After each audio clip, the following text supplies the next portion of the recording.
बहावलनगर में 3 बच्चे गड्ढे में जमा बारिश के पानी में नहाते हुए डूबकर जाँ बहक हो गए। रेस्क्यू हुक्काम के मुताबिक जाँ बहक बच्चों की उम्रें 8 से 11 साल के दरमियान हैं। बच्चे 10 फुट गहरे गड्ढे में जमा बारिश के पानी में नहाते हुए डूबे। बच्चों की लाशें गड्ढे से निकालकर अस्पताल मुंतकिल कर दी गई हैं। यह अफसोसनाक वाकया पेश आया है। अपने नाज़रीन को बता रहे हैं बहावलनगर में, जहाँ पर 3 बच्चे गड्ढे में जमा बारिश के पानी में नहाते हुए डूबकर जाँ बहक हो गए। वाज़ेह है कि मुल्क भर में शदीद बारिशों का सिलसिला जारी है और इस तरह के हादसा भी रोज़मर्रा के मामूल बन चुके हैं।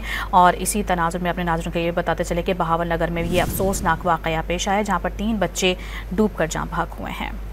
नाज़रीन को बता रहे हैं बहावलनगर में, जहाँ पर 3 बच्चे गड्ढे में जमा बारिश के पानी में नहाते हुए डूबकर जाँ बहक हो गए। वाज़ेह है कि मुल्क भर में शदीद बारिशों का सिलसिला जारी है और इस तरह के हादसा भी रोज़मर्रा के मामूल बन चुके हैं।